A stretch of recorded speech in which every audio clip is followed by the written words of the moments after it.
வணக்கம். இந்த நிகழ்ச்சிக்கு வந்திருக்கிற எல்லோரையும் வருக வருக என வரவேற்கிறேன். என்னோட பேர் ஜெயக்குமார். நான் சிஎஃப்ஏ சார்ட்டர் ஹோல்டர். ஜேகே இன்வெஸ்ட்மெண்ட்ஸில் சேலத்தில் ரன் பண்ணிகிட்டு இருக்கோம். இன்றைக்கி வந்து நம்ம என்ன பார்க்க போகிறோம்னா, இந்த வாலடைல் மார்க்கெட்டில் நம்ம இன்வெஸ்ட்மெண்ட்டை வந்து எப்படி அணுகிறது அப்படின்னு பார்க்கலாம். நான் பேசுகிறது க்ளீனாக கேட்குதுங்களா? சவுண்டு ஆடிபிளா?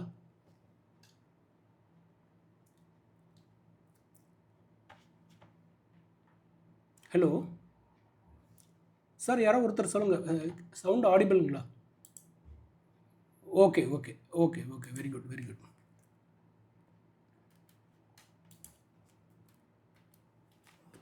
ஓகே, இன்றைக்கி வந்து நம்ம என்ன பண்ண போகிறோம்னா, இந்த 6 டாபிக் பார்க்கலாம். மார்க்கெட் வாலட்டிலிட்டினா என்ன, ஏன் அது அப்படி இருக்குது, அதை வந்து நம்ம எப்படி அணுகலாம் அப்படிங்கிறது வந்து பார்க்க போகிறோம். ரெண்டாவது வந்து பார்த்திங்கன்னா, எதுக்காக நம்ம இன்வெஸ்ட் பண்ணணும், எக்ஸிட் பண்ணி சில பேர் என்ன நினைக்கிறாங்க, மார்க்கெட் ஃப்ளக்சுவேட் ஆகிறப்போ நம்ம எடுத்துகிட்டு எல்லா கிளாரிட்டிலாம் நல்லா கிடச்சி மார்க்கெட் திருப்பி அப்ல போகிறப்ப இன்வெஸ்ட்மெண்ட் பண்ணலாம் அப்படின்னு நினைக்கிறாங்க. அந்த மாதிரி பண்ணலாமா, பண்ணால் என்ன நடக்கும் அப்படிங்கிறது பார்க்கலாம். மூணாவது வந்து பார்த்திங்கன்னா, இந்த வாலட்டிலிட்டி வந்து எப்படி நம்மளுடைய பெனிஃபிட்டுக்கு வந்து நம்ம யூஸ் பண்ணிக்கலாம் அப்படிங்கிறத பார்க்கலாம். நாலாவது வந்து பார்த்திங்கன்னா, இந்த வாலட்டிலிட்டி மூலிமா நம்ம கோலை வந்து எப்படி சீக்கிரமாக ரீச் பண்ணுறது, அதாவது ஆக்ஸலரேட்டிங் யுவர் கோல்ஸ் அப்படிங்கிறது பார்க்கலாம். அஞ்சாவது வந்து ஒரு இன்வெஸ்டர் வந்து எப்படி எதுக்காக அவங்களுக்கு வந்து ஒரு அட்வைசர் தேவை, ஒரு குவாலிஃபைடு மியூச்சுவல் ஃபண்ட் டிஸ்ட்ரிபியூட்டர் தேவை அப்படிங்கிறதும் பார்க்கலாம். கடைசியாக வந்து நீங்கள் டூ செக்லிஸ்ட், இந்த 6 இதையும் நம்ம பார்க்கலாம். இப்போ வந்து மார்க்கெட் வாலட்டிலிட்டி ஃபஸ்ட்டு. மார்க்கெட் வாலட்டிலிட்டிங்கிறது வந்து அதோட குணாதிசயம். அது வந்து அதில் உள்ள ஒரு பிரச்சனை கிடையாது. எப்படி நீங்கள் சென்னையில் இருக்கிறவங்களாம் அந்த மெரினா பீச், அந்த பெசன்ட் நகர் பீச்சுக்கெலாம் போனீங்கன்னா, பீச்சில் எப்போயுமே வந்து பார்த்திங்கன்னா அலை வந்துகிட்டே தான் இருக்கும் இல்லைங்களா? அலை வராமல் எப்போயுமே இருக்காது. இப்போ பீச்சில் குளிக்க போகிறோன்னு நினைக்கிறவங்க வந்து அந்த அலையோடு சேர்ந்து தான் குளிக்கிறதுக்கு பழகிக்கணுமே தவிர, நான் அலை நிற்கட்டும் நான் அப்புறமா குளிக்கிறேன்னு நினச்சிங்கன்னா நம்ம அதை பண்ணவே முடியாது. அந்த மாதிரி வாலட்டிலிட்டிங்கிறது வந்து மார்க்கெட்டுடைய குணாதிசயம். அது வந்து அதோடைய என்ன சொல்கிறது, பேசிக் குணாதிசயம். அது இல்லாமல் வந்து மார்க்கெட் வந்து இருக்கவே இருக்காது. ஸோ இதை வந்து நம்ம எப்படி யூஸ் பண்ணிக்கலாம் அப்படிங்கிறதான் பார்க்கணுமே தவிர, அது இல்லாமல் இருந்தால் நல்லா இருக்கும் அப்படின்னு நினைக்கக்கூடாது. இது வந்து பார்த்திங்கன்னா ரொம்ப ஷார்ட் டேர்ம் ப்ரைஸ் ஸ்விங் தான் இருக்கும் மார்க்கெட் வாலட்டிலிட்டினா. நீங்கள் லாங் டேர்ம் நீங்கள் சார்ட் வந்து போட்டு பார்த்தீங்கன்னா எப்போயுமே வந்து பார்த்திங்கன்னா அது அப்வர்டு மூவிங் தான் இருக்கும். நீங்கள் டெம்பரரி ஒரு 1 டே 2 டே ஒரு 1 மந்த் 6 மந்த் தான் வந்து ஃப்ளக்சுவேஷன்ஸ் இருக்கும். ஓவர் 10 இயர் 20 இயர் பீரியட் பார்த்தீங்கன்னா ஈவன் சென்செக்ஸ், நிஃப்டி, ஒரு இண்டிவிஜுவல் ஃபண்டு ஏதோ ஒரு ஃபண்டு எடுத்து பார்த்தீங்கன்னா கூட நீங்கள் சார்ட் வந்து உங்களுக்கு நேராக அப்வர்டு மூவ்மெண்ட்டில் தான் இருக்கும். இந்த வாலட்டிலிட்டி எதனால் வருதுன்னு பார்த்தீங்கன்னா சென்டிமெண்ட்னால வருது. சென்டிமெண்ட் வந்து எப்படிங்கிறதுனா, மக்கள் வந்து எல்லாமே ஹியூமன் பீயிங்ஸ் இல்லைங்களா?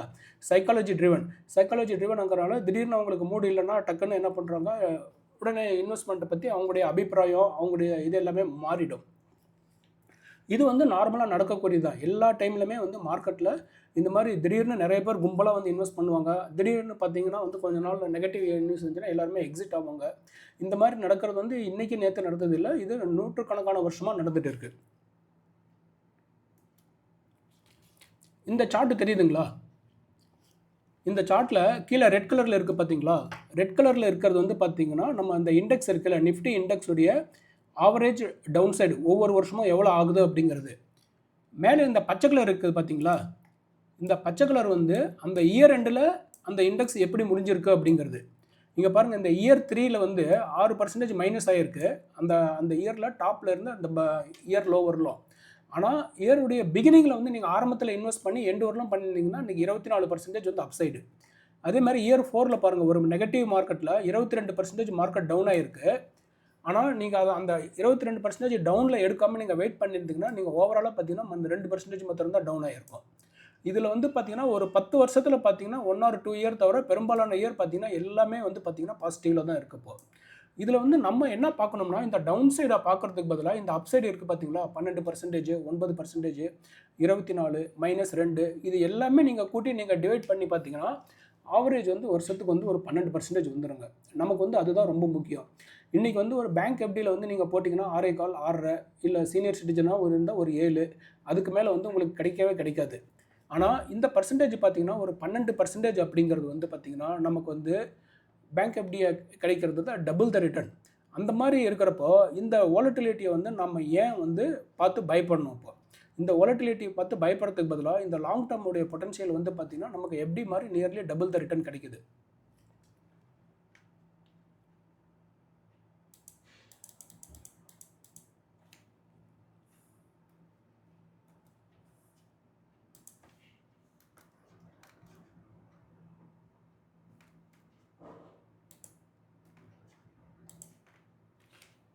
இன்னொன்று என்ன பண்ணுறாங்கன்னா, மக்கள் வந்து பார்த்திங்கன்னா நார்மலாக மார்க்கெட் இறங்குறப்போ விற்கிறாங்க, திருப்பி மார்க்கெட் மேலே போகிறப்ப பார்த்திங்கன்னா அதில் நிறைய இன்வெஸ்ட்மெண்ட் பண்ணுறாங்க.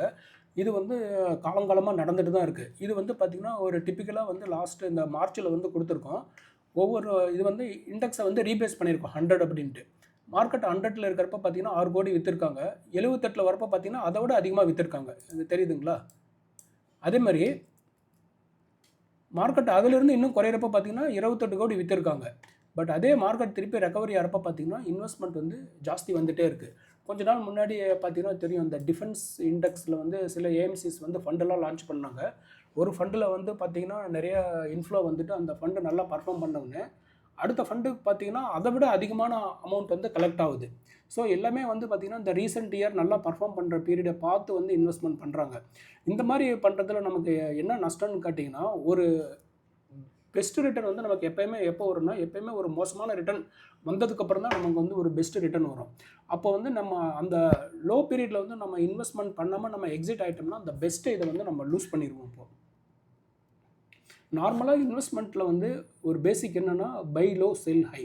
பை லோ செல் ஹைனா நம்ம எப்போ பை பண்ணணும், இந்த மாதிரி ஒரு மார்க்கெட் மூவ்மெண்ட்டே ஆகாமல் இருக்கிற டைமில், இல்லை கோவிட் மாதிரி டைமில், இல்லை இந்த ஈரான் வாரு, இந்த யுக்ரைன் வாரு, அந்த மாதிரி வார் வந்த டைமில் வந்து மார்க்கெட் இறங்கிச்சுன்னா அந்த டைமை யூஸ் பண்ணிவிட்டு நம்ம அதிகமாக இன்வெஸ்ட்மெண்ட் பண்ணணும். அதை விட்டுட்டு நம்ம அதில் எக்ஸிட் பண்ணிவிட்டு திருப்பி நம்ம பண்ணலாம்னு நினச்சோம்னா நமக்கு அதில் வந்து பணமே பண்ண முடியாது. ரெண்டாவது வந்து இந்த வாலட்டிலிட்டி வந்து எதுக்காக வருதுன்னா, நிறைய ரீசன்ஸ், மேக்ரோ எக்கனாமிக் ரீசன், அந்த ஜியோபொலிட்டிக்கல் ரீசன் சொல்லுவாங்க. இப்போ ட்ரம்ப் வந்து பார்த்திங்கன்னா காலையில் ஒன்று சொல்லுவார், நான் ஈரானை அட்டாக் பண்ணுறேன்னு சொல்லுவார். சாயந்தரம் வந்து பார்த்திங்கன்னா Iranians are very good people அப்படிம்பாரு. அடுத்த நாள் காலையில் பார்த்திங்கன்னா Modi is my very good ஃப்ரெண்டுன்னு சொல்லுவார். சாயந்தரமாக பார்த்திங்கன்னா இந்தியா மேலே நான் 50% டாரிஃப் போடுறேன்னு சொல்லுவார். ஒவ்வொன்றுக்கும் வந்து பார்த்திங்கன்னா மார்க்கெட் திடீர்னு 2% ஏறும், 2% இறங்கும். ஸோ அப்போ வந்து நம்ம பாசிட்டிவ் நியூஸ் வரட்டும், நம்ம இன்வெஸ்ட்மெண்ட் பண்ணலாம்னு நினச்சோம்னா நமக்கு வந்து அந்த ஆப்பர்ச்சுனிட்டி காஸ்ட்டு தான் லாஸ் ஆகும். ரெண்டாவது ரீசன் வந்து பார்த்திங்கன்னா இந்த மார்க்கெட் வாலட்டிலிட்டிக்கு இன்னொரு காரணம் வந்து இன்ட்ரெஸ்ட் ரேட் சேஞ்சஸ். இப்போ ஆர்பிஐ இருக்க நம்ம ஊரில், அதேமாதிரி அமெரிக்காவில் வந்து பார்த்திங்கன்னா ஃபெடரல் ரிசர்வ்னு சொல்கிறாங்க. அவங்க வந்து என்ன பண்ணுவாங்கன்னா, ஒரு பொருளாதாரத்தில் வந்து நம்ம விலைவாசி ஏறுது பார்த்திங்களா, விலைவாசி ஆர்பிஐயுடைய மெயின் இது என்னென்னா, விலைவாசியை வந்து ஓரளவு கட்டுக்குள்ளே வச்சுருக்கணும். அதேமாதிரி குரோத்தும் வந்து பார்த்திங்கன்னா ஓரளவு டீசெண்டாக இருக்கணும். அதுதான் அவங்களுடைய இது. அதாவது ரெண்டுமே வித்தின் த லிமிட்ஸில் இருக்கணும். ரெண்டுமே குரோத்தும் சரி, விலைவாசியும் சரி, அவங்க டிஃபைன் பண்ண லிமிட்டுக்கு மேலே போச்சுன்னா அவங்க வந்து அதுக்கு எகென்ஸ்டாக வந்து ஒர்க் பண்ணுவாங்க. உதாரணத்துக்கு பார்த்திங்கன்னா விலைவாசிலாம் ஜாஸ்தி ஏறிக்கிட்டே போச்சுன்னு வச்சுக்கோங்க. உடனே என்ன பண்ணுவாங்க, ஆர்பிஐ வந்து இன்ட்ரெஸ்ட் ரேட் வந்து ஏற்றுவாங்க. இன்ட்ரெஸ்ட் ரேட் ஏற்றுறப்ப மக்கள் என்ன நினைப்பாங்கன்னா, நம்ம பணத்தை செலவு பண்ணுறதுக்கு பதிலாக நம்ம பேங்க் எஃப்டியில் போட்டால் நமக்கு ஜாஸ்தி காசு கிடைக்குதுன்னு நினைக்கிறப்ப நிறைய பேர் எஃப்டி பக்கம் வருவாங்க. அதனால் வந்து அவங்க என்ன பண்ணுவாங்கன்னா இன்ட்ரெஸ்ட் ரேட் ஏற்றுவாங்க. இப்போது இன்ட்ரெஸ்ட் ரேட் ஏற்றுனதுக்கப்புறம் உடனே எக்கானமியில் வந்து வளர்ச்சி கம்மியாகிட்டு, கம்பெனியுடைய ப்ராஃபிட்லாம் கம்மியாச்சு, மக்களுக்கு வேலைவாய்ப்புலாம் கம்மியாகிறப்ப என்ன ஆகும்னா க்ரோத் வந்து ஸ்லோ டவுன் ஆகும். க்ரோத் ஸ்லோ டவுன் ஆகிறப்போ அவங்க உடனே என்ன பண்ணுவாங்கன்னா இன்ட்ரெஸ்ட் ரேட் வந்து கம்மி பண்ணுவாங்க. அதாவது வட்டி விகிதத்தை வந்து கம்மி பண்ணுவாங்க. வட்டி விகிதத்தை கம்மி பண்ணுறப்ப என்ன ஆகும்னா, கார்பரேட்ஸு இப்போ நம்மள மாதிரி individuals housing loan, car loan வாங்குறப்போ நமக்கு வந்து இஎம்ஐ அமௌண்ட்டு கம்மியாக இருக்கும். அப்போ நம்ம பாரோ பண்ணுறவங்க என்ன நினைப்போம், எப்பயுமே வந்து நமக்கு கம்மி செலவில் இருக்கிறப்ப தானே நம்ம வாங்க நினைப்போம். ஒரு பொருள் வாங்குறப்போ ஒருத்தர் வந்து ஒரு கார் வாங்குறாரு, ஒரு 8 வருஷமோ இல்லை 6 வருஷமோ வந்து இஎம்ஐ எடுக்கிறாரு. 2 வருஷம் முன்னாடி அதுக்கு இஎம்ஐ வந்து 30,000 இருக்குது. அதே கார் லோன் இப்போ எடுத்திங்கன்னா 30,000க்கு பதிலாக உங்களுக்கு 26,000லேயே வருது அப்படின்னா நமக்கு 4,000 ரூபாய் சேவிங்ஸ் தானேன்னு சொல்லி நம்ம இன்ட்ரெஸ்ட் ரேட் கம்மியாக இருக்கப்போ தான் வாங்க நினைப்போம். ஸோ அப்போ இன்ட்ரெஸ்ட் ரேட் கம்மி பண்ணுறப்ப என்ன ஆகும்னா நிறைய எக்கனாமிக் ஆக்டிவிட்டி வந்து நடக்க ஆரம்பிக்கும். ஸோ இந்த மாதிரி சேஞ்சஸ்லேயும் வந்து மார்க்கெட் வந்து மூவ்மெண்ட் ஆகும். அதாவது இன்ட்ரெஸ்ட் ரேட் ஏற்றினாங்கன்னா அது ஒரு நெகட்டிவ்னு நினச்சிட்டு சில டைம் வந்து மார்க்கெட் டெம்பரரியாக டவுன் ஆகும். இன்ட்ரெஸ்ட் ரேட் இறங்குறப்ப மார்க்கெட் அப்பில் போகும். இந்த மாதிரி ரீசனுக்கு வந்து மார்க்கெட் ஃப்ளக்சுவேஷன்ஸ் இருக்கும். மூணாவது ரீசன் பார்த்திங்கன்னா, ஒரு கம்பெனி வந்து அவங்க எவ்ரி 3 வருஷத்துக்கு ஒரு தடவை அவங்க குவார்ட்டர்லி ரிசல்ட்டை வந்து அனௌன்ஸ் பண்ணுவாங்க. ஒவ்வொரு கம்பெனியும் இந்த மாதிரி தான் பர்ஃபார்ம் பண்ணணும்னு சொல்லி அனலிஸ்ட்டு, இன்வெஸ்டர்ஸு, ஃபண்ட் மேனேஜர்ஸ் அவங்களெல்லாம் ஒரு எதிர்பார்ப்பு இருக்கும். உதாரணத்துக்கு இப்போ ஒரு கம்பெனி வந்து ரிசல்ட்டை டிக்ளேர் பண்ணுன்னு வச்சுக்கோங்க. ஒரு சாஃப்ட்வேர் கம்பெனி எக்ஸாம்பிளுக்கு தான் சொல்கிறேன், அது ஒரு ரெக்கமெண்டேஷன் கிடையாது. இப்போ டாடா கன்சல்டன்சி சர்வீஸ் வந்து ரீசெண்டாக ரிசல்ட் வந்து டிக்ளேர் பண்ணாங்க.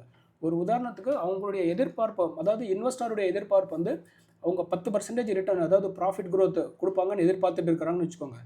அவங்க வந்து 10%க்கு பதிலாக ஒரு 12% இல்லை 15% ப்ராஃபிட் க்ரோத் டிக்ளேர் பண்ணியிருந்தாங்கன்னா உடனே ஸ்டாக் ப்ரைஸ் வந்து மேலே போக ஆரம்பிக்கும். அதே இன்னொரு ஸ்டாக் வந்து அவங்க 40% ப்ராஃபிட் க்ரோத்து வரும்னு சொல்லி மக்கள் எதிர்பார்த்துட்டு இருக்கிறாங்க. அவங்க 40%க்கு பதிலாக 35% தான் ப்ராஃபிட் க்ரோத் வருதுன்னு வச்சுக்கோங்க.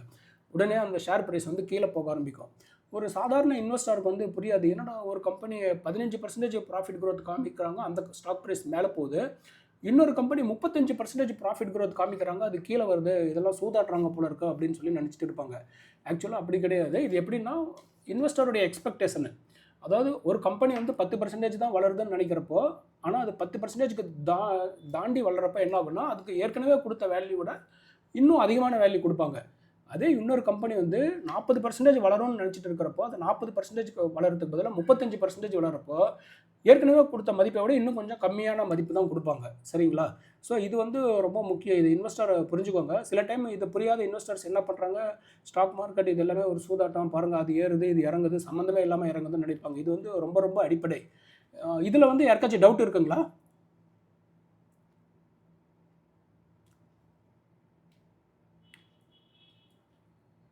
ஹலோ சார், இந்த கான்செப்டில் எதுவும் டவுட் இருக்குங்களா? எர்னிங்ஸ் ப்ராஃபிட் growth இதில்?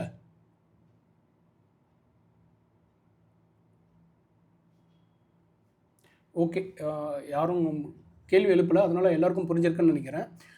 அடுத்தது 4வது ரீசன் பார்த்தீங்கன்னா, ஃபாரினர்ஸ் வந்து நம்ம ஊரில் இந்தியாவில் வந்து இன்வெஸ்ட்மெண்ட் பண்ணுவாங்க. ஃபாரினர் இன்வெஸ்ட்மெண்ட் பண்ணுறப்ப என்ன ஆகும்னா, அவங்க வந்து பார்த்திங்கன்னா நம்ம இந்தியன் இன்வெஸ்ட்மெண்ட் பண்ணுறத விட ஃபாரினர்ஸ் வந்து பார்த்திங்கன்னா ஒரே டைமில் ஆயிரக்கணக்கான கோடி வந்து இன்வெஸ்ட்மெண்ட் பண்ணுவாங்க. ஏன்னா அவங்கக்கிட்ட இருக்கிற பணபலம் வந்து பார்த்திங்கன்னா நம்மளோட பல மடங்கு ஜாஸ்தி இருக்கிறனால, முக்கியமாக நம்ம ஊரில் இன்வெஸ்ட் பண்ணுற ஃபாரினர்ஸில் வந்து மெயினாக அமெரிக்கன் இன்வெஸ்டர்ஸ் தான் பெரிய இன்வெஸ்டர்ஸு. அவங்களுக்கு வந்து உலகம் ஃபுல்லாக இன்வெஸ்ட்மெண்ட் பண்ணுவாங்க. அவங்களுக்கு வந்து இந்தியா வந்து ஒரு சின்ன மார்க்கெட்டு தான். இந்தியா டோட்டல் மார்க்கெட் கேப் பார்த்திங்கன்னா வேர்ல்டு மார்க்கெட் கேப்பில் ஒரு 3 to 5% தான் வரும். அதனால் ஒரு சின்ன மார்க்கெட் கேப் தான். பட் அவங்களுடைய பணபலத்தை கம்பேர் பண்ணுறப்ப நம்மளுடைய மார்க்கெட் சைஸ் சின்னதுங்கிறதுனால, அவங்க கொஞ்சம் வந்து அவங்க அலோகேஷன் வந்து இந்தியாவுக்கு கொடுத்தீங்கனாலே மார்க்கெட் வந்து நம்ம ஊரில் பார்த்திங்கன்னா ஒரு பெரிய வந்து மூவ்மெண்ட்டாக இருக்கும். இப்போ கடந்த ஒரு 5-6 வருஷமாக வந்து பார்த்திங்கன்னா நம்ம இந்தியாவில் வந்து லோக்கல் இன்வெஸ்டர் ஷிப்பில் வந்து நிறைய இன்வெஸ்ட்மெண்ட் பண்ணுறதுனால, ஃபாரினர்ஸ் வந்து எக்ஸிட் ஆனால் கூட நம்ம மார்க்கெட் வந்து பெரிய அளவில் அஃபெக்ட் ஆகலை. அதுக்கு முன்னாடிலாம் பார்த்தீங்கன்னா, அதாவது 10 வருஷத்துக்கு முன்னாடி பார்த்தீங்கன்னா, ஃபாரினர்ஸ் எப்பப்பலாம் இன்வெஸ்ட்மெண்ட் பண்ணுறாங்களோ அப்போலாம் மார்க்கெட் மேலே போகும். ஃபாரினர் எப்பப்பலாம் எக்ஸிட் பண்ணுறாங்களோ அப்போ மார்க்கெட் வந்து பார்த்தீங்கன்னா கீழே வரும். அதாவது நம்ம இந்தியன் மார்க்கெட்டே ஃபாரினர்ஸை நம்பி இருக்கிற மாதிரி இருந்துச்சு. ஆனால் கடந்த 10 வருஷமாக இப்போ நம்மள மாதிரி ரீட்டைல் இன்வெஸ்டர்ஸ் நிறைய இந்தியன் இன்வெஸ்டர் இங்கே பண்ணுறதுனால, அவங்க என்ன பண்ணாலுமே நம்ம மார்க்கெட் வந்து ஒரு ஸ்டெடியாக நிற்கிது. இதுக்கு அடுத்த இன்னொரு காரணம் வந்து பார்த்திங்கன்னா elections and policy. Elections and பாலிசினா இப்போ கவர்மெண்ட் வந்து பார்த்திங்கன்னா கடந்த 12 வருஷமாக நம்ம ஊரில் ஒரு ஸ்டேபிளான கவர்மெண்ட் இருக்குது. சில டைம் வந்து பார்த்திங்கன்னா எந்த கவர்மெண்ட்டுக்குமே மெஜாரிட்டி இல்லாமல் ஒரு 4-5 கட்சி சேர்ந்து கூட்டணி ஆட்சி அமைச்சாங்கன்னா, யாருடைய இதுவும் வந்து என்ன சொல்கிறது, அவங்களுடைய எந்த கட்சியும் அவங்களுடைய என்ன நினச்சிருக்கிறாங்களோ அதை வந்து நிறைவேற்ற முடியாது. ஒரு கட்சி ஒன்று சொல்கிறப்போ இன்னொரு கட்சி அதுக்கு எகென்ஸ்டாக ஒன்று சொல்லுவாங்க. அப்புறம் அதுக்கு வேறு ஒன்று சொல்கிறப்போ இன்னொருத்தர் அதுக்கு எகென்ஸ்டாக சொல்லுவாங்க. கடைசியில் பார்த்திங்கன்னா எதுவுமே நடக்காது. ஸோ அந்த மாதிரி எதுவுமே நடக்காது இருக்கிறப்போ க்ரோத் ஆகாது. அப்படிங்கிறனால கவர்மெண்ட் ஸ்டெபிலிட்டி இல்லாதப்போ வந்து ஒரு பெரிய க்ரோத் வந்து இருக்காது. கடைசி ரீசன் பார்த்தீங்கன்னா news and sentiment. News and sentiment பார்த்தீங்கன்னா டெய்லியும் நமக்கு வர நியூஸ் தான். இப்போ டெய்லி எந்த நியூஸ் வந்து பாசிட்டிவாக வருதோ அந்த நியூஸ் தான் நம்ம நார்மலாக எடுப்போம். ஸோ இந்த ரீசனுக்காக இந்த 5-6 ரீசனுக்காக வந்து பார்த்திங்கன்னா மார்க்கெட் வந்து வாலட்டிலிட்டி இருந்துகிட்டே இருக்கும். இந்த ரீசன்ஸ் வந்து நம்மளால் தடுக்கவே முடியாது. ஏன்னா ஜியோபொலிட்டிக்கல் ரீசன் வந்து இப்போ ரஷ்யா வந்து யுக்ரைன் அட்டாக் பண்ண போகிறதோ, இல்லை ஈரான் வந்து இஸ்ரேல் அட்டாக் பண்ண போகிறதோ, இல்லை இஸ்ரேல் வந்து லெபனான் அட்டாக் பண்ண போகிறது, இல்லை ட்ரம்ப் வந்து இந்தியா மேலே டாரிஃப் போகிறது, இது எல்லாமே வந்து நம்ம கையில் கிடையாது. பட் இந்த மாதிரி டைமில் நம்ம வந்து இன்வெஸ்ட்மெண்ட் கண்டினியூஸாக பண்ணிட்டு தான் இருக்கணும். ஏன்னா நம்ம ஊரில் இருக்கிற கம்பெனிகள் வந்து அதோட நிர்வாகம் வந்து அதுக்கு தகுந்த மாதிரி அவங்க ஸ்ட்ராட்டஜியை வந்து வகுத்துக்குவாங்க. சப்போஸ் இப்போ அமெரிக்காவில் வந்து டேரிஃப் வந்து ஜாஸ்தி போட்டாங்கன்னா, நம்ம ஊரில் இருக்கிற கம்பெனிகள் என்ன பண்ணுவாங்க, அமெரிக்காவுக்கு தவிர வேறு என்னென்ன ஆல்டர்னேட்டிவ் இருக்குதுன்னு சொல்லி பார்ப்பாங்க. சரிங்களா? அந்த மாதிரி பண்ணுவாங்க. இல்லை இன்னொன்று என்ன பண்ணுவாங்க, அமெரிக்கா டாரிஃப் போட்டாங்கன்னா அமெரிக்கா கூட டாரிஃப் இல்லாத ஒரு கண்ட்ரிக்கு எக்ஸ்போர்ட் பண்ணி அது மூலிமா அங்கேருந்து மாற்றி விடலாமான்னு சொல்லி பார்ப்பாங்க. ஸோ அதை அந்த கம்பெனி ப்ரொமோட்டர்ஸ் பார்த்துக்குவாங்க. அந்த கம்பெனி கரெக்டாக பர்ஃபார்ம் பண்ணுதா இல்லையா அப்படிங்கிறது வந்து அந்த மியூச்சுவல் ஃபண்ட் இன்வெஸ்ட்மெண்ட் பண்ணியிருக்கிற அந்த ஃபண்ட் மேனேஜர் அனலிஸ்ட்டு வந்து அதை பார்த்துக்குவாங்க. நம்ம வந்து மார்க்கெட்டை பற்றியோ இந்த மாதிரி ரொம்ப சென்டிமெண்ட்டை பற்றியோ ரொம்ப வந்து ஓவராக வருத்தப்பட தேவையில்லை அப்படிங்கிறது தான் என்னோட கருத்து. ஓகே, இது வந்து பாருங்கள் 2008 இன்வெஸ்ட்மெண்ட் பண்ணுறவங்களுக்கு தெரியும். 2008 வந்து குளோபல் ஃபைனான்சியல் கிரைசிஸ் வந்துச்சு. அப்போ வந்து பார்த்திங்கன்னா சென்செக்ஸ் நிஃப்டி அப்படிங்கிற மாதிரி ஒரு பெரிய கம்பெனியே வந்து பார்த்திங்கன்னா ஒரு 60% மேலே வந்து விழுந்துச்சு. உங்களுக்கு தெரியுதுங்களா? 60% மேலே விழுந்துச்சு. மிட் கேப் ஸ்மால் கேப்லாம் பார்த்திங்கன்னா 70%, 75% அப்படின்னு விழுந்தது. இந்த ரெக்கவரி திரும்பி பழைய லெவலுக்கு வரணும்னா ஒரு 5 வருஷம் ஆச்சு. 2008லேருந்து 2013 தான் வந்து பார்த்தீங்கன்னா இந்த இதுக்கு வந்திருக்கு இப்போ. ஆனால் 2008 வந்து இன்வெஸ்ட்மெண்ட் பண்ணவங்க 2009 வந்து எக்ஸிட் ஆயிருந்தாங்கன்னா அவங்களுக்கு 60% லாஸ் தான் ஆயிருக்கும். அதே 8 இன்வெஸ்ட்மெண்ட் பண்ணுறவங்க 13 வரல இது பண்ணாங்கன்னா அவங்களுக்கு நியர்லி 2லேருந்து 3 மடங்கு வந்து அவங்களுக்கு அதிகமான லாபத்தை வந்து எடுத்திருப்பாங்க. அதுக்கப்புறம் பார்த்தீங்கன்னா 2015, 16 ஏறக்குறைய ஒரு 25% மார்க்கெட் டவுன் ஆச்சு. அது ரெக்கவரி ஆகிறதுக்கு வந்து பார்த்தீங்கன்னா ஒரு 2 வருஷம் ஆச்சு. அந்த ரெக்கவரி ஆகிறப்ப பார்த்தீங்கன்னா அந்த 25% விட நமக்கு அதிகமாக வந்து மேலே போயிருக்கும். இப்போ 2008 வந்து 60% விழுந்துச்சு பார்த்தீங்களா. 2009 இன்வெஸ்ட்மெண்ட் பண்ணவங்களுக்கு பார்த்தீங்கன்னா 100% மேலே ரிட்டர்ன் வந்திருக்கும். இதே மாதிரி சமீபமாக பார்த்தீங்கன்னா இந்த கோவிட் டைமில் மார்க்கெட் ஒரு 40% அளவு விழுந்துச்சு. இந்த கிராஷ் தான் வந்து பார்த்திங்கன்னா ரொம்ப ஃபாஸ்ட்டாக இந்தியன் ஹிஸ்ட்ரியில் வந்து ரெக்கவரி ஆகிடுச்சு.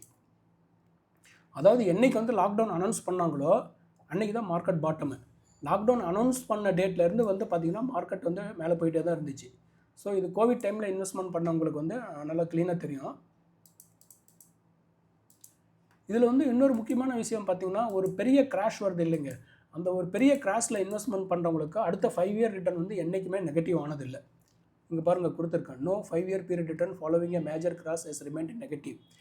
அதனால் இதிலேருந்து நமக்கு என்ன தெரியுதுன்னா நாளைக்கு திடீர்னு வேறு ஏதோ ஒரு வார் இல்லை வேறு ஏதோ ஒரு பிரச்சனை அந்த மாதிரி வந்துச்சுன்னா அந்த மாதிரி டைமில் வந்து நம்ம யூட்டிலைஸ் பண்ணி நம்ம இன்வெஸ்ட்மெண்ட் பண்ணணும்.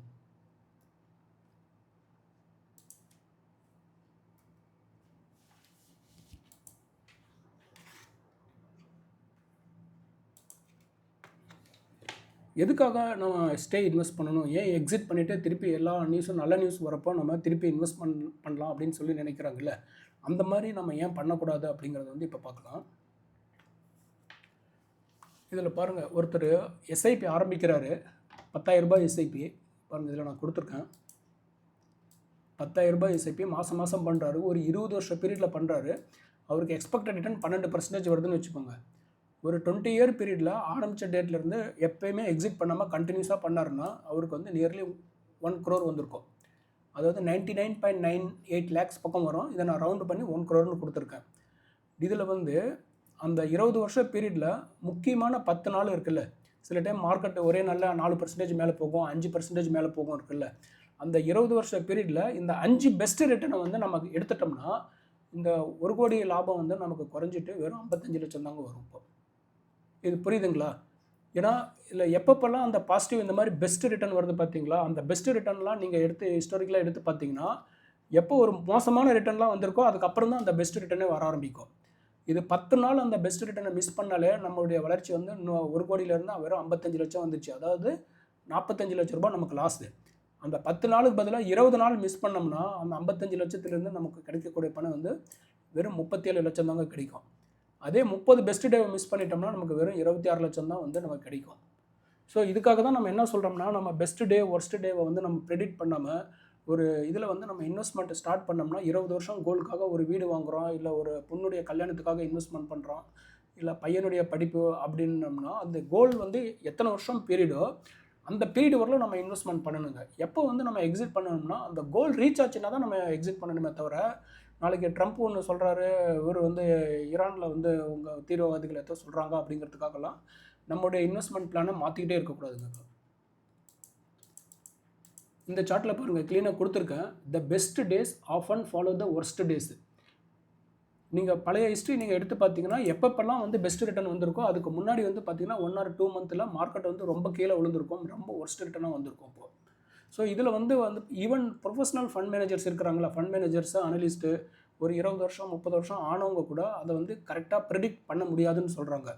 இந்த ஒரு காரணத்துக்காக தான் வந்து என்ன சொல்லுவோம், நம்ம டைமிங் த மார்க்கெட்டு பாருங்கள் கொடுத்துருக்கோம், is more important then timing the market. எல்லா பிரச்சனையும் தீரட்டும் நம்ம இன்வெஸ்ட்மெண்ட் பண்ணலாம் அப்படிங்கிறது கடலில் வந்து அலையெல்லாம் குறையட்டும் நான் போய் குடிக்க போகிறேன் அப்படின்னு சொல்கிற மாதிரி தான். அது அலையெல்லாம் எப்பயுமே வந்து இல்லாமல் இருக்காது கடல். அதே மாதிரி இன்வெஸ்ட்மெண்ட் மார்க்கெட்டில் பிரச்சனையெல்லாம் இல்லாமல் எப்பயுமே இருக்காது. எப்பப்பெல்லாம் பிரச்சனை இருக்கோ அப்பப்பெல்லாம் தான் வந்து பார்த்திங்கன்னா நமக்கு மார்க்கெட் வந்து ஒரு சீப்பான ப்ரைஸில் கிடைக்குங்க. இப்போ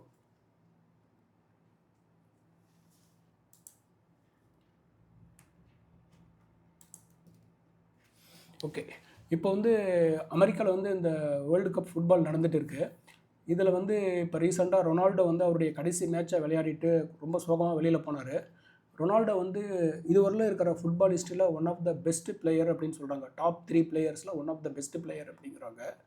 அந்த மாதிரி பெஸ்ட் பிளேயரே வந்து பார்த்திங்கன்னா அவருடைய வெளியில் வந்து அவருடைய திறமையை வந்து வெளியில் தெரியறதுக்கு வந்து பல வருடங்கள் ஆயிருக்கு. அவர் வந்து பார்த்திங்கன்னா 1997 அவருக்கு 12 வயசு இருக்கிறப்ப தான் வந்து அந்த லிஸ்பனில் உள்ள ஒரு ஃபுட்பால் அகாடமியில் வந்து சேர்றாரு. கரெக்டுங்களா? 12 வயசில் தான் சேர்றாரு. ஆனால் அவர் வந்து இந்த பலூன் டியோர் அப்படிங்கிற ஒரு அவார்டு கிடைக்கிறப்ப பார்த்தீங்கன்னா அவருக்கு 23 வயசு ஆகுதுங்க. இப்போ 23 வயசு ஆகுது. அப்போ வந்து பார்த்தீங்கன்னா 2008. எத்தனை வருஷம் பாருங்கள், ஏறக்குறைய 11 வருஷம் ஆயிருக்கு. அதாவது உலகத்தில் உள்ள ஒன் ஆஃப் த பெஸ்ட் பிளேயருக்கு அவருடைய திறமை வந்து வெளியில் தெரியறதுக்கு வந்து 11 வருஷம் ஆயிருக்குங்க. இன்வெஸ்ட்மெண்ட்டும் இந்த மாதிரி தாங்க. இப்போ ஒரு கம்பெனி எவ்வளோ பெரிய கம்பெனியாக இருந்தாலுமே அவங்க வந்து உடனே வந்து ப்ராஃபிட் ஜென்ரேட் பண்ண முடியாது. இன்றைக்கி வந்து நமக்கு தெரியும், ஒரு எக்ஸாம்பிளுக்காக சொல்கிறேன். ஜியோ வந்து இன்றைக்கி மொபைலில் வந்து அவங்க தான் லீடிங் பிளேயர். எல்லா மொபைல் பிளேயரை விட ஈவன் ஏர்டெல்லை விட நிறைய சப்ஸ்கிரைபர்ஸ் அவங்களாம் வச்சுருக்கிறாங்க. ஆனால் ஜியோ வந்து லான்ச் பண்ணிட்டு பார்த்தீங்கன்னா ஃபஸ்ட்டு ஒரு 5-6 வருஷமாக பார்த்தீங்கன்னா அவங்க லாஸ் மேக்கிங் கம்பெனி தான். அவங்க ப்ராஃபிட் பண்ணுறதுக்கே வந்து ஒரு 6 வருஷம் ஆச்சு. சரிங்களா?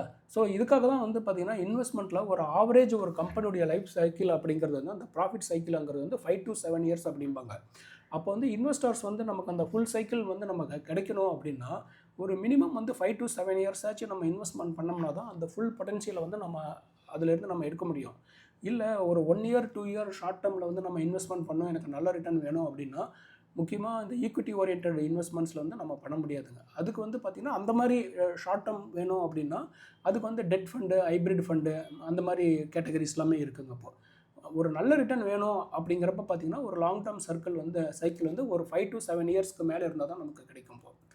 இது பாருங்கள், எவ்வளோ பெரிய பிளேயர் வந்து கிறிஸ்டியானோ ரொனால்டோ வந்து அவர் வந்து ஒரு இதில் ஜாயின் பண்ணி அவருடைய பேர் வெளியில் தெரிஞ்சு ஒரு ஃபஸ்ட்டு அவார்டு வாங்குறதுக்கு 11 வருஷம் ஆச்சு. 1997 2008 வரலாம் ஆச்சு. ஸோ இதே வந்து அவர் ஒரு பெஸ்ட் பிளேயருக்கே இந்த மாதிரி அப்படின்னா ஒரு சாதாரண பிளேயருக்கெலாம் பார்த்தீங்கன்னா இதை விட ஜாஸ்தியான டைம் கூட ஆகியிருக்க வாய்ப்பு இருக்குங்க. இப்போ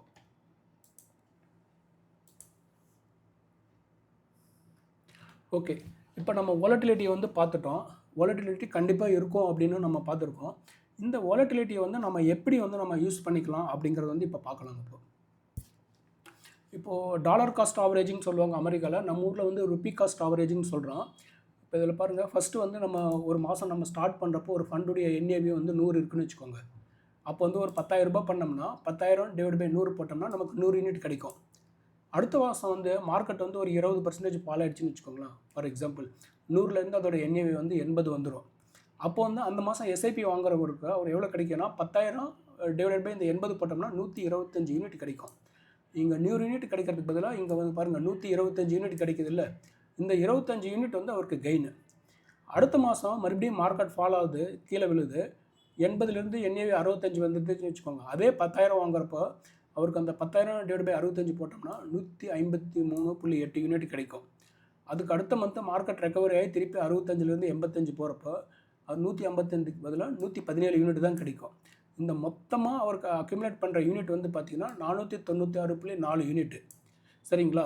ஸோ இப்போ எஸ்ஐபி பண்ணிகிட்டு இருக்கிறவங்களுக்கு இது என்ன ஒரு அட்வான்டேஜ்னால் ஒரே மாதத்தில் இந்த 10,000ல் 40,000 வாங்கியிருந்தாங்கன்னா அவங்களுக்கு எவ்வளோ யூனிட் கிடைச்சிருக்கும்? 400 யூனிட் தான் கிடைச்சிருக்கும். பட் அந்த மார்க்கெட் டவுனில் வந்து கொஞ்சம் கொஞ்சமாக பிரித்து பண்ணதுனால அவங்களுக்கு என்ன அட்வான்டேஜ்னால் ஒரு 96.4 யூனிட் வந்து அவங்களுக்கு வந்து எக்ஸ்ட்ராவாக கிடைச்சிருக்கு. ஸோ இதை பார்க்குறப்போ நமக்கு தெரியும், ஓகே இப்போ 80 வந்துச்சுன்னா நம்ம கையில் வேறு இருக்கிற பணத்தை வந்து இந்த 10,000க்கு பதிலாக இன்னொரு 5,000 ரூபாய் இன்வெஸ்ட்மெண்ட் பண்ணியிருக்கலாம். ரெண்டாவது வந்து இந்த 3வது மாதத்தில் 65 வரப்போ கையில் வேறு ஏதாச்சும் பணம் இருந்துச்சுன்னா அப்போ இன்னொரு 10,000 ஒரு 15,000 கூட இன்வெஸ்ட்மெண்ட் பண்ணலாம். அந்த மாதிரி பண்ணியிருந்தோம்னா இந்த ரெக்கவரி ஆகிறப்போ பார்த்திங்கன்னா அவங்களுக்கு கெயின் வந்து இதோட ஜாஸ்தி வந்திருக்குங்க. இப்போது நம்ம ஊரில் பார்த்திங்கன்னா வீட்டில் வந்து இல்லத்தரசிகள் வந்து வெளியில் இது வீட்டுக்கு தேவையான மளிகை பொருட்கள், காய்கறி வாங்குறப்போ போகிறப்ப பார்த்திங்கன்னா அவங்க எந்த காய்கறியெல்லாம் விலை கம்மியாக இருக்கோ அதுதான் ஜாஸ்தி வாங்குவாங்க. சில காய்கறி தக்காளியெல்லாம் பார்த்திங்கன்னா சில டைம் திடீர்னு 100 ரூபா 150 ரூபா போகிறப்ப மோஸ்ட்லி தக்காளி இல்லாமையே தான் சமைப்பாங்க. கரெக்டுங்களா? இந்த மாதிரி ஸ்ட்ராட்டஜி வந்து நம்மளும் யூஸ் பண்ணி இன்வெஸ்ட்மெண்ட்டில் எப்பப்பெல்லாம் குறையுதோ அப்போ அது ஜாஸ்தி பண்ணோம்னா நமக்கும் வந்து பார்த்திங்கன்னா எபவ் ஆவரேஜ் ரிட்டர்ன் வந்து கண்டிப்பாக கிடைக்குங்க. இப்போ அதனால் இதை வந்து நம்ம வாலட்டிலிட்டி வந்து நம்ம வந்து பார்த்து பயப்பட தேவையில்லைங்க. வாலட்டிலிட்டி வந்து நம்ம அட்வான்டேஜுக்கு வந்து நம்ம யூஸ் பண்ணிக்கணும். எப்படி வந்து நம்ம அந்த கடலில் வந்து அலையை வந்து நம்ம இது பண்ண முடியாது, பட் அந்த அலையை வந்து நம்ம அட்வான்டேஜுக்கு யூஸ் பண்ணியிருக்கோமோ அந்த மாதிரி மார்க்கெட் வாலட்டிலிட்டி வந்து மார்க்கெட் வாலட்டிலிட்டி இல்லாமல் ஸ்ட்ரைட் லைனாக போய் எவ்ரி இயர் 12% ரிட்டர்ன் வந்துகிட்டே இருந்ததுன்னு வச்சுக்கோங்களேன். இந்த மாதிரி டவுன் மார்க்கெட்டில் வந்து நமக்கு ஆவரேஜ் பண்ணுற ஆப்பர்ச்சுனிட்டி நமக்கு கிடைக்கவே கிடைக்காதுங்க. இன்னொரு உதாரணம் சொல்கிறேன். வந்து ஒருத்தர் வந்து ஒரு வீடு வாங்குறாருன்னு வச்சுக்கோங்க. ஒரு எக்ஸாம்பிள் ஒரு 40 லட்ச ரூபா ஒரு செலவில் ஒரு அப்பார்ட்மெண்ட்டோ ஃப்ளாட்டோ ஒரு இடத்துல வாங்குறாரு. ஓகேங்களா, ஏதோ ஒரு இந்தியா ஃபுல்லாக எங்கேயோ ஒரு இடத்துல வாங்குறாருன்னு வச்சுக்கோங்க. வாங்கி 1 இயர் கழிச்சு அவர் வாங்கின 40 லட்ச ரூபா ஃப்ளாட் விலை குறைஞ்சி ஒரு 30 லட்ச ரூபா ஆயிடுச்சுன்னு வச்சுக்கோங்க. விலை குறைஞ்சிருச்சுன்னா அவரால் இன்னும் 2 வீடு வாங்கி ஆவரேஜ் பண்ண முடியுமா? 100% சான்ஸே இல்லை. ஏன்னா ஒரு வீடு வாங்குறதுக்குள்ளேயே நம்ம ரொம்ப கஷ்டப்பட்டு இருப்போம். அதை போய் மறுபடியும் ஆவரேஜ் பண்ணி இன்னொரு வீடோ 2 வீடோ வந்து நம்மளால் வாங்கவே முடியாது இப்போ. ஆனால் மியூச்சுவல் ஃபண்டை பொறுத்தவரையிலும் நம்ம கொஞ்சம் கொஞ்சமாக இன்வெஸ்ட்மெண்ட் பண்ணுறதுனால என்னென்னா, இந்த டைமில் இந்த 100லேருந்து 80 வந்திருக்கு பார்த்தீங்களா, அப்போ வந்து ஒரு 1000 ரூபாய் நம்ம எக்ஸ்ட்ரா இன்வெஸ்ட்மெண்ட் பண்ணாலுமே அது நமக்கு அட்வான்டேஜ் தாங்க இப்போ. அதேமாதிரி இந்த 80லேருந்து 65 வரப்போ ஒரு 500 ரூபாய் இல்லை இன்னொரு 1000 ரூபாய் இல்லை ஒரு 5000 எவ்வளோ முடியுமோ நம்ம அவ்வளோ பண்ணலாம். இந்த மாதிரி ஆவரேஜ் பண்ணுற இது வசதி வந்து எனக்கு தெரிஞ்சு மற்ற இன்வெஸ்ட்மெண்ட்டில் கிடையாதுங்க இப்போது. அதே மாதிரி நம்ம வீட்டில் உட்காந்த இடத்துலேருந்தே பண்ணலாம்.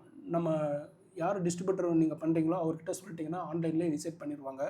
நீங்கள் ஒர்க் பண்ணிட்டு இருக்கிற இடத்துலையே உட்காந்துட்டு அதை இமெயில் வந்துட்டு நீங்கள் அதை கிளிக் பண்ணி ஓடிபி போட்டு அப்ரூவ் பண்ணி வாங்கிக்கலாம். ஸோ இந்த வாலட்டிலிட்டியை பார்த்து நம்ம பயப்படுறதுக்கு பதிலாக அந்த வாலட்டிலிட்டி வந்து நம்ம அட்வான்டேஜாக இந்த மாதிரி நம்ம யூஸ் பண்ணிக்கலாங்க. அப்போ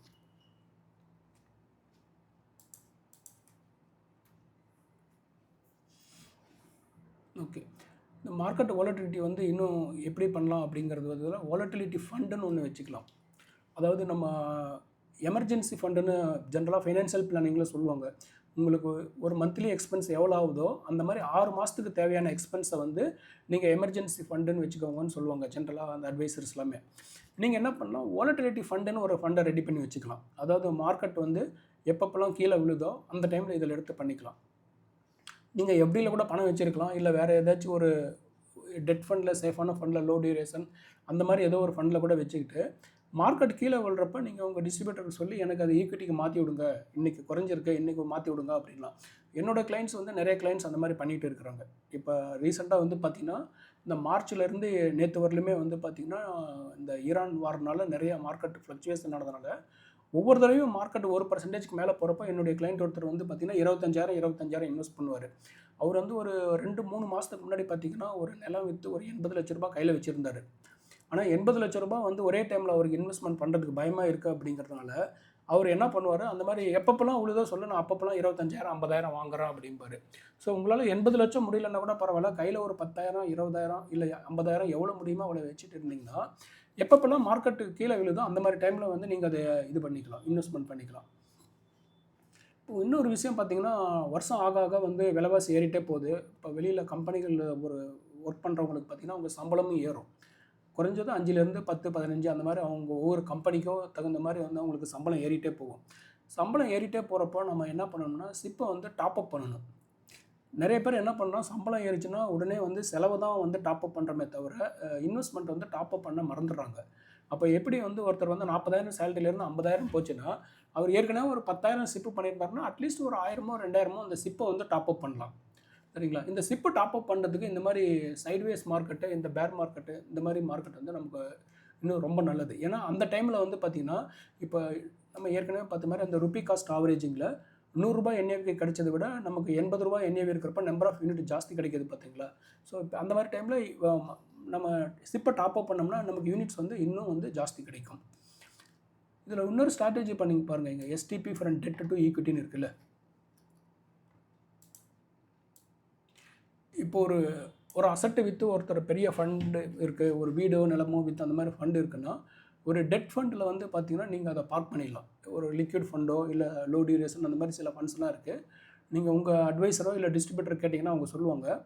அந்த மாதிரி ஃபண்டு வந்து பார்த்திங்கன்னா ரிஸ்க் வந்து ரொம்ப கம்மி. அது வந்து பார்த்திங்கன்னா ஒரு FD return plus FD plus 1 or 2% வந்து எக்ஸ்ட்ரா ரிட்டர்ன் கிடைக்கும். ஸோ அது சேஃபும் கூட. அந்த ஃபண்டில் இருந்து நீங்கள் ஈக்விட்டி ஃபண்டுக்கு எஸ்டிபி சிஸ்டமேட்டிக் ட்ரான்ஸ்ஃபர் பிளான் மாதிரி கொடுத்துட்டிங்கன்னா உங்களுக்கு ஒரு பக்கம் அந்த பல்க் அமௌண்ட்டு வந்து சேஃபாகவும் இருக்கும்.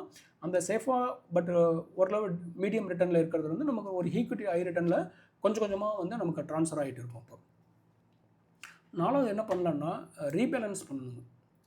அதாவது ரீபேலன்ஸ் அப்படின்னா இன்வெஸ்ட்மெண்ட்டில் வந்து நம்ம அசட் அலோகேஷன் சொல்லணும்னு வச்சுக்கோங்க. இப்போ ஒரு கிளைண்ட்டுக்கு வந்து பார்த்திங்கன்னா ஒரு ஆவரேஜாக அவருக்கு வந்து ஈக்விட்டி வந்து ஒரு 60%, டெட் வந்து ஒரு 40%ன்னு சொல்லி கொடுத்துருக்காங்கன்னு வச்சுக்கோங்க.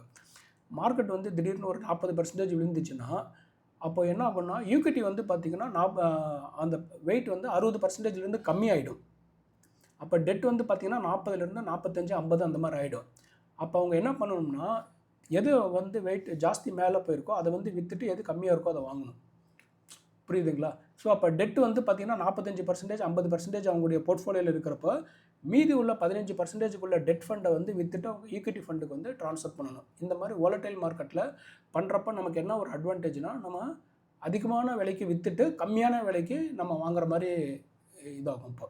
ஸோ இது வந்து நமக்கு என்னன்னா, நம்முடைய போர்ட்ஃபோலியோ வந்து வாலட்டிலிட்டி வந்து இன்னும் வந்து ரொம்ப கம்மி பண்ணும் இப்போ.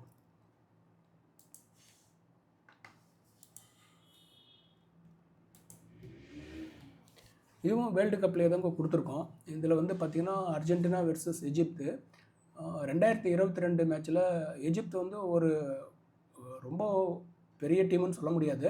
ஆனால் அர்ஜென்டினா வந்து ஒரு டாப் 5 டீமில் ஒரு முக்கியமான டீம்னு சொல்லுவாங்க. அந்த மாதிரி அர்ஜென்டினா வந்து ஒரு பவர்ஃபுல்லான டீம் வந்து பார்த்திங்கன்னா எஜிப்து கிட்ட வந்து 2022 தோத்துச்சு. ஆனாலுமே அவங்க அதுக்காக உடஞ்சி உட்காந்துக்கல. அவங்க என்ன பண்ணுறாங்க, அதுக்கப்புறம் இருக்கிற மேட்ச்சில் இன்னும் அதை விட கன்சிஸ்டண்ட்டாக, இன்னும் அதை விட ரொம்ப ஆக்ரோஷமாக ப்ளே பண்ணி 2022 பார்த்திங்கன்னா அவங்க தான் வேர்ல்டு கப்பை வந்து வாங்கிட்டு போனாங்க. ஸோ அந்த மாதிரி இன்வெஸ்ட்மெண்ட்லேயும் பார்த்திங்கன்னா நமக்கு ஒரு நெகட்டிவ் ரிட்டர்ன் வந்துருச்சுன்னா உடனே நம்ம அதோட சோர்ந்து போய் உட்காராமல், அதுக்கப்புறம் அதிலேருந்து நம்ம கற்றுக்கிட்டு அதிலேருந்து அதிக இன்வெஸ்ட்மெண்ட் பண்ணி நம்ம வந்து அதிலேருந்து நம்ம பயன்பெற தான் பார்க்கணுமே தவிர, இது நம்ம இன்வெஸ்ட்மெண்ட் பண்ணோம் 2 வருஷத்தில் நமக்கு வந்து எப்படி ரிட்டர்ன் கூட வரல, நம்ம எக்ஸிட் பண்ணி போயிடலாம் அப்படிங்கிற மாதிரி வந்து நம்ம பார்க்கக்கூடாது. ஓகே, இப்போ வந்து நம்ம கோல்ஸை வந்து எப்படி சீக்கிரமாக ரீச் பண்ணுறது அப்படின்னு வந்து பார்க்கலாம். இப்போ கோல்ஸு சீக்கிரமாக ரீச் பண்ணுறதுக்கு வந்து நம்ம ரீசெண்டாக சொன்ன மாதிரி ஸ்டிப்பை வந்து ஸ்டெப் அப் பண்ணலாம் அப்படின்னு சொல்லி பார்த்துருக்கோம். ஸ்டிப்பை வந்து ஸ்டெப் அப் பண்ணுறப்ப எவ்வளோ ரிட்டர்ன் டிஃப்ரென்ஸ் வருது அப்படின்னு இந்த சார்ட்டில் கொடுத்துருக்கேன். கையில் பேப்பர் பேனை வச்சுருக்கிறவங்க நோட் பண்ணிக்கோங்க. இப்போ வந்து பாருங்கள், மாதம் 10,000 ரூபாய் ஸ்டிப்பு பண்ணுறாங்க.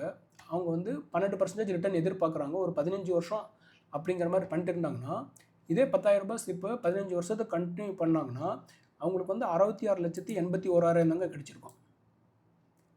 66,81,000. ஆனால் அவங்க 10,000க்கு பதிலாக வருஷத்துக்கு ஒரு தடவை 10% இன்க்ரீஸ் பண்ணிகிட்டே போனாங்கன்னு வச்சுக்கோங்க, அவங்க வந்து 66 லட்சத்துக்கு பதிலாக 86 லட்ச ரூபா கிடச்சிருக்காங்க. எவ்வளோ டிஃப்ரென்ஸ் பாருங்கள். அதுக்கு 20 லட்ச ரூபா டிஃப்ரென்ஸு. இந்த டிஃப்ரென்ஸ் வந்து பாருங்கள் நமக்கு க்ளீனாக இந்த 15வது வருஷத்துல தான் எனக்கு தெரியுது. 3வது வருஷத்துல வந்து நமக்கு தெரியவே தெரியாது. இப்போ ஃபஸ்ட்டு 3 இயரில் வந்து பார்த்திங்கன்னா, நீங்கள் 10,000 ரூபாய் பண்ணவங்க வந்து அவங்களுடைய வெல்த் வந்து 4.3 lakhs க்ரோத் ஆகிருக்கும். வருஷத்துக்கு வந்து 10% ஏற்றுறப்போ 3வது வருஷம் எண்டில் வந்து பார்த்திங்கன்னா 4,71,000 தான் ஆயிருக்கும். அப்போ 30,000 70,000 பார்த்திங்கன்னா வெறும் 40,000 டிஃப்ரென்ஸ் தானே. இதுக்காக நம்ம 10% ஏன் டாப் அப் பண்ணணும்னு நினைக்கக்கூடாது. ஏன்னா இந்த டிஃப்ரென்ஸ் வந்து பாருங்கள், இங்கே 40,000 இருக்கிறப்ப இங்கே பாருங்கள் 10,5 லட்சத்துலேருந்து 13.2 லட்சம் வந்துடுது. 9வது வருஷம் பார்த்திங்கன்னா 19.6 லட்சத்துலேருந்து 27.3 வருது. இந்த வித்தியாசம் வந்து பாருங்கள் வருஷம் வருஷம் இன்க்ரீஸ் ஆகிட்டே போகுது. 15வது வருஷத்தில் வந்து பார்த்திங்கன்னா ஏறக்குறைய 20 லட்ச ரூபாய்க்கு மேலே வந்து கெயின் ஆகிருக்கும். கையில் பேப்பர் பேனாக இருக்கிறவங்க இது எழுதிக்கோங்க. சிப் டாப் அப்னால உங்களுக்கு என்ன அட்வான்டேஜ் அப்படிங்கிறது வந்து நான் இதில் க்ளீனாக கொடுத்துருக்கேன். நான் இப்போது சிப் டாப் அப் பண்ணுறதுனால உங்களுக்கு ஃபஸ்ட்டு ஒரு 4-5 வருஷத்துக்கு வித்தியாசம் தெரியவே தெரியாதுங்க. 5 வருஷத்துக்கு அப்புறம் தான் அந்த வித்தியாசம் வந்து நமக்கு விசிபிளாக தெரியும். அதேமாதிரி அந்த வித்தியாசம் வந்து நீங்கள் டைம் ஆக முக்கியமாக பார்த்தீங்கன்னா ஒரு 10-11 வருஷத்துக்கு மேலே பார்த்தீங்கன்னா ரொம்ப ஜாஸ்தி ஆகிட்டே போகும். இப்போ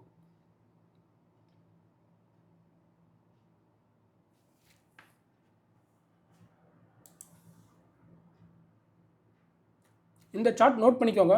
நான் வேணால் கொஞ்சம் டைம் வெயிட் பண்ணுறேன். யாருக்காச்சும் வேணும்னா நோட் பண்ணிக்கோங்க. மந்த்லி 10,000 சிப்பு 15 வருஷம் பண்ணுறீங்க. எக்ஸ்பெக்டட் ரிட்டர்ன் 12% அப்படின்னா 15 வருஷம் கழித்து உங்களுக்கு வந்து 66,81,000 கிடைக்கும். அதே சிப்பு வந்து நீங்கள் வருஷத்துக்கு ஒரு தடவை 10% வந்து இன்க்ரீஸ் பண்ணிகிட்டே போனீங்கன்னா 15வது வருஷம் எண்டில் வந்து பார்த்தீங்கன்னா 86,80,000 கிடைக்கும். அதாவது 20 லட்ச ரூபாய் இன்க்ரீஸ் ஆகும்.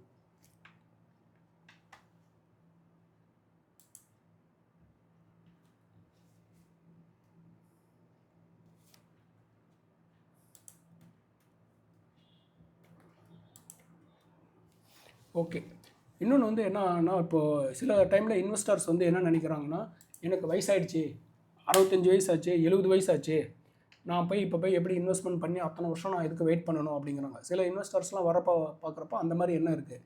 இப்போ அவங்க வந்து ஏன் வந்து அவங்களுக்காகவே பார்க்குறாங்க, அடுத்த ஜென்ரேஷன் ஏன் பார்க்க மாட்டேங்கிறாங்க? அவங்க பையனுக்கு அவருக்கு 65 ஆச்சுன்னா, அவருக்கு பையனுக்கு 35 40 ஆக வாய்ப்பு இருக்குது.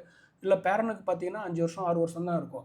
அப்போ அவங்க வந்து 2, 3 ஜென்ரேஷனை தாண்டி வந்து நம்ம யோசிக்கணும். இப்போ முகேஷ் அம்பானி இன்னைக்கு இந்தியாவிலே ரிச்சஸ்ட் மேனாக இருக்கிறாருன்னா, அவர் தனியாக ரிச்சஸ்ட் மேனாக ஆகல. அவங்க அப்பா வந்து திருபாய் அம்பானி வந்து ஆரம்பித்து வச்ச பிஸ்னஸ் தான் இப்போ அவருக்கு வளர்ந்து இவ்வளோ வேல்யூ கொடுக்குது. அதனால் இன்வெஸ்டர்ஸ் வந்து அவங்களுக்கு முடிஞ்சு போச்சு 60 வயசு ஆச்சு 70 வயசு ஆச்சுன்னு பயப்படாமல் அடுத்த ஜென்ரேஷனுக்காச்சும் வந்து அவங்க ஃபினான்ஷியல் ஃப்ரீடம் வரணும் அப்படிங்கிற மாதிரி யோசிச்சு அவங்க குழந்தைங்க பேரில் இன்வெஸ்ட்மெண்ட் ஸ்டார்ட் பண்ணலாம். அதே எக்ஸாம்பிள் தான் கொடுக்குறோம். மாதம் 10,000 இன்வெஸ்ட்மெண்ட் பண்ணுறீங்க, 12% எக்ஸ்பெக்டட் ரிட்டர்னு பண்ணிங்கன்னா 60 வயசு எண்டில் என்ன ரிட்டர்ன் இருக்குன்னு சொல்லி பார்க்கலாம். ஒருத்தர் 25 வயசில் ஸ்டார்ட் பண்ணுறாருன்னா 60 வயசு எண்டில் வந்து எண்டில் பார்த்தீங்கன்னா அவருக்கு 6.5 கோடி இருக்கும். சரிங்களா? 25 வயசுக்கு பதிலாக ஒருத்தர் 5 வருஷம் நம்ம ஜாலியாக என்ஜாய் பண்ணிவிட்டு 30 வயசில் ஒருத்தர் ஸ்டார்ட் பண்ணுறாருன்னு வச்சுக்கோங்க, அவருக்கு கையில் கடிச்சது பார்த்தீங்கன்னா 3.5 கோடி தான் இருக்கும். இதுக்கும் அதுக்கும் பாருங்கள் எத்தனை கோடி, 3 கோடி வித்தியாசம். 3 கோடி அப்படிங்கிறத விட நீங்கள் பர்சன்டேஜ் பார்த்தீங்கன்னா இதுக்கும் அதுக்கும் பாதிங்க, 50% தான் கிடைக்கும்.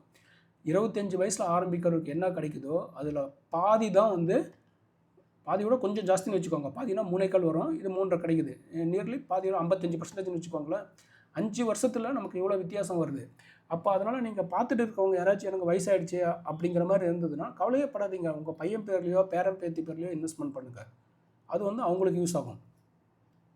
30 வயசுக்கு பதிலாக ஒருத்தர் 35 பண்ணுறாருன்னு வச்சுக்கோங்க, 3.5 கோடிக்கு பதிலாக அவருக்கு என்ன கிடைக்கும், 1.9 crore தான் கிடைக்கும். அதே 40 பண்ணுறாருன்னா அவருக்கு வந்து 60 வயசில் வந்து 1 கோடி தான் கிடைக்கும். இந்த அமௌண்ட் எல்லாமே 60 வயசு ரீச் ஆகிறப்ப எவ்வளோ கிடைக்கும் அப்படின்னு கொடுத்துருக்கோம். 45 வயசில் ஒருத்தர் ஸ்டார்ட் பண்ணுறாருன்னா மாதம் 10,000, 15 வருஷம் கழிச்சு வந்து அவருக்கு 50,000 தாங்க கிடைக்கும். சாரி 50 lakhs, 0.5 crore தான் கிடைக்கும். ஸோ இது வந்து என்ன நமக்கு இதிலேருந்தே தெரியுதுன்னா, நம்ம இன்வெஸ்ட்மெண்ட்டை வந்து எவ்வளோ சீக்கிரமாக ஆரம்பிக்கிறோமோ அவ்வளோ வந்து நல்லதுங்க. நம்ம எல்லாருக்குமே தெரியும் வாரன் பஃபெட் வந்து இன்வெஸ்ட்மெண்ட் பண்ணிய வேர்ல்டில் டாப் 5 ரிச்சஸ்ட் மேனாக ஆனாருன்னு. வாரன் பஃபெட் எத்தனை வயசில் ஆரம்பித்தார்னா, அவர் முதல் இன்வெஸ்ட்மெண்ட் பண்ணுறப்போ அவருக்கு 11 வயசு அனுப்போம். அவர்கிட்ட கேட்டப்போ நீங்கள் என்ன லாஸ் பண்ணீங்கன்னு சொல்லி கேட்டிங்கன்னா அவர் என்ன சொல்லுவார்னா, நான் 11 வருஷம் இன்வெஸ்ட்மெண்ட் பண்ணாமல் லாஸ் பண்ணிட்டேன் அப்படின்னு சொன்னாராம் ஒருத்தர். அதாவது பிறந்தப்பயே இன்வெஸ்ட்மெண்ட் பண்ணியிருக்கணும் அப்படிங்கிற மாதிரி அவர் நினச்சிருக்கிறாரு. ஸோ நம்ம 11 வயசில் பண்ணணுன்னு தேவையில்லை. மொதல் வேலைக்கு போகிறப்போ ஒரு 22, 23 வயசில் வந்து நம்ம மாதம் ஒரு 1000 அப்படிங்கிற மாதிரி ஆரம்பித்தாலே போதுங்க. 1000 இன்வெஸ்ட்மெண்ட்டு தொடர்ந்து ஒரு 32 வருஷம் பண்ணாலே 15% ரிட்டர்னில் வந்து பார்த்திங்கன்னா ஒரு 1 crore வந்துடும் இப்போ. சரிங்களா? ஸோ அதனால் யாரும் வந்து நமக்கு டைம் ஆகிடுச்சு, நமக்கு ஏஜ் ஆகிடுச்சு, நம்ம எல்லாம் மிஸ் பண்ணிட்டோம் அப்படின்னு சொல்லி நினைக்காதீங்க. உங்களுக்கு ஏஜ் ஆச்சுன்னா உங்கள் பையன் பேர்லேயோ இல்லை பேரன் பேத்தி பேர்லேயோ வந்து இன்வெஸ்ட்மெண்ட் பண்ணுங்கள்.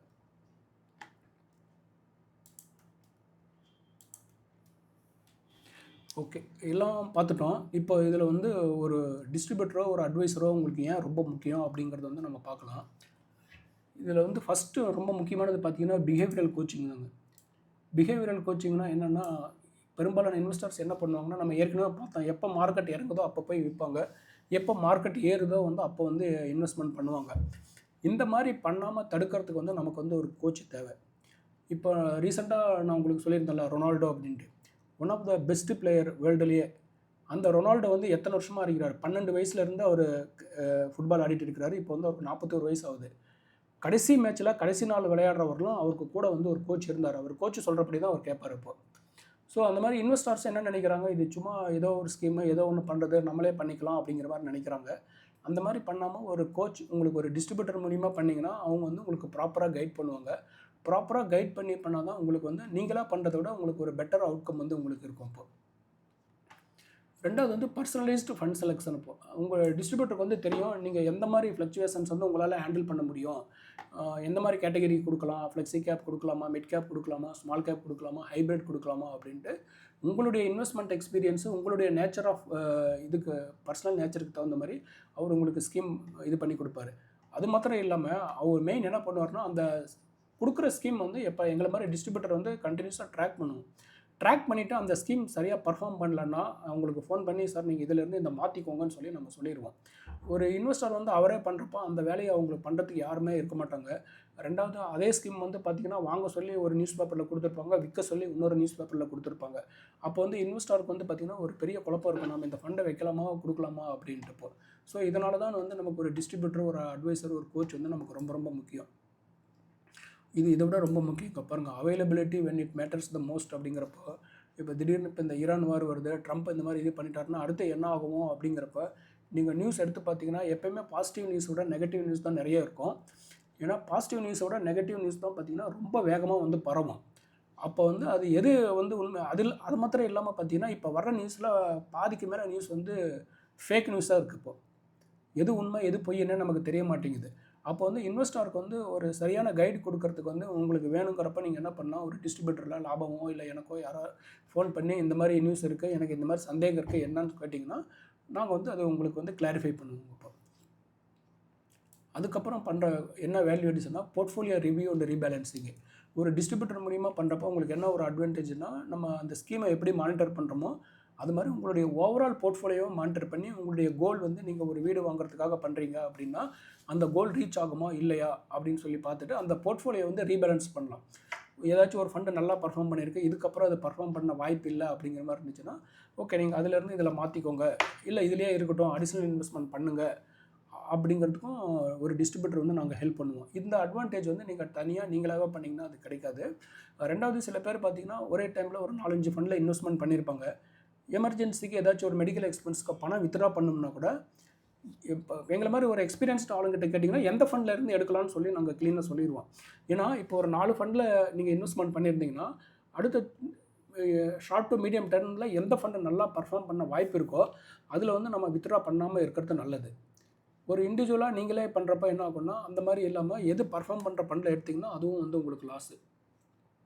எல்லாத்துக்கும் மேலே ஃபைனலாக இந்த மாதிரி ஒரு குவாலிஃபைடு டிஸ்ட்ரிபியூட்டர் மூலிமா பண்ணுறதுல உங்களுக்கு என்ன ஒரு அட்வான்டேஜ்னால் ஒரு காஸ்ட்லி மிஸ்டேக் வந்து நீங்கள் பண்ணாமல் உங்களை பாதுகாக்கிறாங்க. இது வந்து ரொம்ப ரொம்ப பெரிய அட்வான்டேஜ். காஸ்ட்லி மிஸ்டேக்ஸ் வந்து இன்வெஸ்டர்ஸ் வந்து பொதுவாக வந்து இப்போ நம்ம எப்படி ஒரு மேக்கப் பண்ணுறப்ப நம்ம போய் கண்ணாடி முன்னாடி பார்க்குறோம். நம்ம தான் என்ன இருந்தாலும் மேக்கப் பண்ணோம்னா நம்ம எப்படி இருக்கோன்ட்டு நமக்கே தெரியாது, இன்னொரு ஆள் பார்த்தா தான் தெரியும் இல்லைங்க.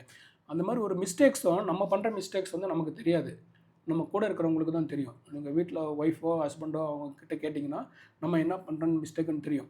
அந்த மாதிரி இன்வெஸ்ட்மெண்ட்டில் வந்து நம்ம பண்ணுற மிஸ்டேக்ஸ் வந்து பார்த்திங்கன்னா நமக்கு தெரியாது. நம்ம அந்த மாதிரி ஒரு அட்வைசர் ஒரு கோச் அந்த மாதிரி இருந்தாங்கன்னா அவங்க கிளியராக சொல்லிடுவாங்க, இந்த தப்பை நீங்கள் பண்ணாதீங்க, இந்த பண்ணிங்கன்னா உங்களுக்கு இந்த மாதிரி லாஸ் இருக்கும் அப்படின்னு சொல்லி. இன்னொன்று வந்து பார்த்திங்கன்னா டாக்டர்ஸில் வந்து ஒரு எனக்கு பேர் மறந்துருச்சு, ஒரு ஃபேமஸ் டாக்டர் சர்ஜரி வந்து பண்ணுறப்ப ஒரு இதுவரையிலும் ஹார்ட் சர்ஜரி ஆயிரக்கணக்கான சர்ஜரி பண்ணியிருக்கிறாராம். ஆனால் அவருடைய க்ளோஸ் ஃபேமிலி மெம்பருக்கு வந்து சர்ஜரி பண்ணுறப்ப அவருக்கு வந்து கை நடுங்கிச்சான். அப்போ அவர்கிட்ட கேட்குறப்போ நான் எத்தனை 1000 சர்ஜரி பண்ணியிருக்கேன், ஆனால் என்னுடைய ஃபேமிலி மெம்பருக்கு சர்ஜரி பண்ணுறப்ப எனக்கு கை நடுங்குது அப்படிம்பாங்க. அந்த மாதிரி இன்வெஸ்ட்மெண்ட்டில் வந்து அவர் அந்த ஃபீல்டில் வந்து அவங்க சொந்த ஃபீல்டில் வந்து அவர் எவ்வளோ பெரிய எக்ஸ்பர்ட்டாக இருந்தாலும் அவருடைய ஓன் மணி அப்படிங்கிறப்போ அவருக்கு இன்வெஸ்ட்மெண்ட் பண்ணுறப்ப பார்த்திங்கன்னா ரொம்ப பயம் வந்துடும், பண்ணலாமா வேணாமா பண்ணலாமா வேணாமான்ட்டு.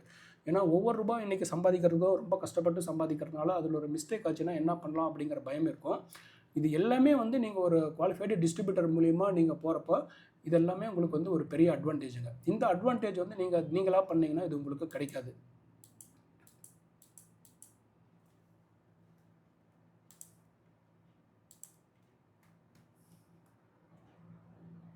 ஓகே, இது ஃபைனல் செக்லிஸ்ட்டுங்க. இப்போ நம்ம இதெல்லாம் பார்த்ததில் என்ன பண்ணலான்னா, சிப்பை வந்து 2 வருஷமாக ரிட்டர்ன் வரல அப்படிங்கிறதுக்காக நிறுத்தாதீங்க. சிப்பை வந்து கண்டினியூ பண்ணுங்கள். முடிஞ்சதுன்னா சிப்பை வந்து டாப்அப் பண்ணுங்கள்.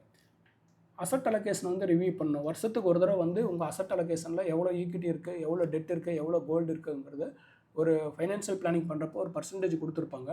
அந்த வெயிட்டை வந்து நம்ம மேனேஜ் பண்ணணும். ரெண்டாவது வந்து சர்ப்ளஸ் கேஷ் உங்கள்கிட்ட எதாவது இருந்துச்சுன்னா, ஏதோ ஒரு போனஸோ, இப்போ தீபாவளி டைம்லலாம் போனஸ் வரும், அந்த மாதிரி போனஸோ இல்லை வேறு யாருக்கிட்டாச்சும் நீங்கள் கைமாத்தா கொடுத்த பணம் திரும்பி வந்துச்சோ அந்த மாதிரி இருந்துச்சுன்னா நீங்கள் லம்சமாவோ இல்லை எஸ்டிபியாவோ கொடுத்து பண்ணிக்கலாம். இது ரொம்ப ரொம்ப முக்கியம். போர்ட்ஃபோலியோ வந்து டெய்லி பார்த்துட்டே இருக்காதீங்க. இது வந்து டெய்லி பார்த்தீங்கன்னா உங்களுக்கு என்ன ஆகுனா ரொம்ப நர்வஸ் ஆகிடுவீங்க, நமக்கு தூங்கவே வராது. சின்ன வேல்யூ இருக்கிறப்போ ஒன்றும் பிரச்சனை இல்லை. சில பேருக்கு போர்ட்ஃபோலியோ வேல்யூலாம் பார்த்தீங்கன்னா 1C மேலே போச்சுன்னா அது ஒரே நாள்லேயே 2 லட்சம் 3 லட்சம் அப்படிங்கிற மாதிரி ஃப்ளக்சுவேட் ஆகிறப்போ உங்களுக்கு ரொம்ப இதுவாக இருக்கும்.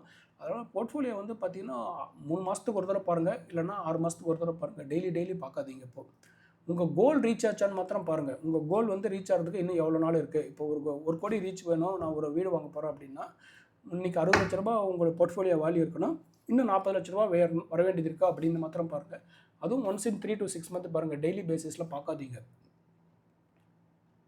உங்கள் டவுட் எதாவது இருந்துச்சுன்னா நீங்களாகவே போய் கூகுளில் போயோ இல்லை சாட்ஜிபிட்டியில் போய் கேட்குறதுக்கு பதிலாக நீங்கள் வந்து உங்கள் டிஸ்ட்ரிபியூட்டர்கிட்ட வந்து கேளுங்க. கேட்டுட்டு உங்களுக்கு என்ன டவுட் இருந்தாலும் கேளுங்க. அவங்க வந்து உங்களுக்கு கிளாரிஃபை பண்ணுவாங்க.